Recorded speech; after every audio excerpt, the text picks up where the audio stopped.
Welcome to I Know a Guy Bicycles. Welcome to I Know a Guy Bicycles, hanging out with the guy. Hi, I'm Justin the Guy. Obviously, I have a garage shop. Taking Scary how to use bikes one bike at a time. If you like these videos, please like and subscribe. My process of did the top 20 checklist on this. It seems to be pretty good. I'm just going to start taking all the parts apart.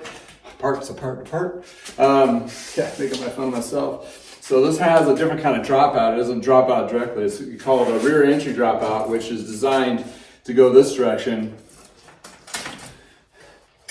The crazy bit on that is it forces the energy into the frame, which I was surprised not a lot of companies follow that. But there is some newer tech, especially with the through axle, it's kind of eliminated that kind of need. But anywho, and these came with the Bontrager race wheels, which I'm going to have to double check on the wheel part series of this video series. Reason being is these particular ones had a issue on the drive side, over tension in the manufacturer. I'm assuming that's probably what happened and developed cracks in the rim, or they made the rim too thin to lighten it up, and then you have problems down the road. We had issues of these pretty much really close out of the gate. So I remember being a service manager, warranting several of these guys. So we're going to take the cassette off. By doing so, you can see it, I use a chain whip. That holds the cassette in place. Then I use a lock ring removal tool. I'm going to have to use the force leverage to unscrew that out.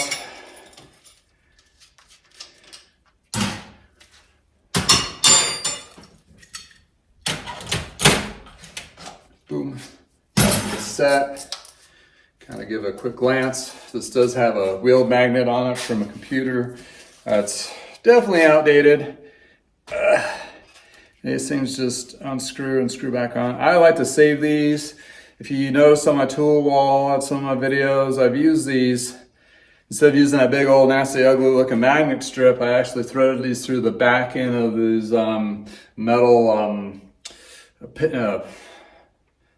pegboard, which is not pegboard, it's metal. But you know, these guys, you know, some of them are really strong and they will hold a tool pretty good, kind of thing. So I have a whole collection of them. Kind of a little resourceful reuse type tip there. Onto the front wheel. Quick release, safety dropouts, slide it out. I do sonic clean the skewers just to get the gunk out, that kind of thing.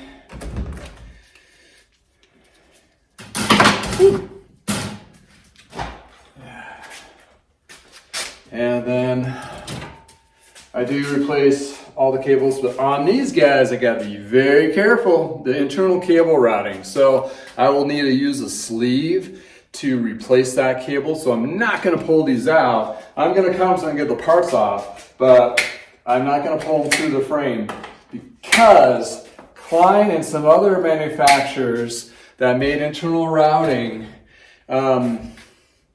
if you pull the thing out, you are basically up a creek and you're going to be spending the next 3 to 4 hours fishing a line through there using one of those magnets that I just pulled off, magnets to kind of try to guide it through. I was on one, I'm not going to say what brand it was, special, and the plate did not remove underneath the bottom bracket area, which is this here, where the cable is going into. Maddening trying to get that cable to go through there. I mean, I still remember the sweat, and it wasn't my bike, it was a repair I was working on, and it was like, oh my, I gotta be able to fix this, oh my. You know, so I eventually got through it, but that reminds me, like any of these, I have an actual sleeve that's a housing, or kind of like an internal sleeve. That goes through and I tape it off so I can pull the cables through and push the new ones in without taking all these grommets. When these were new, this back grommet where the brake is, which is this guy right here, was out. Yeah, it's in there. And when this was out from from building, you can easily get the cable through there, then you put that in there.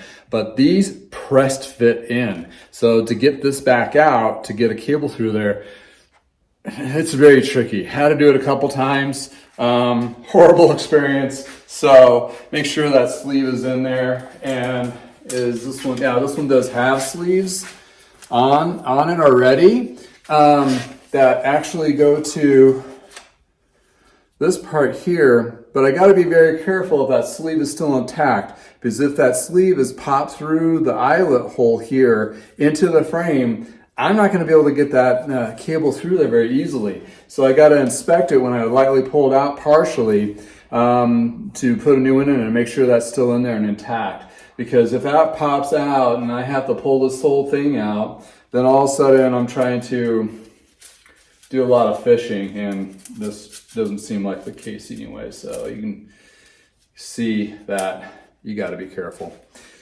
So,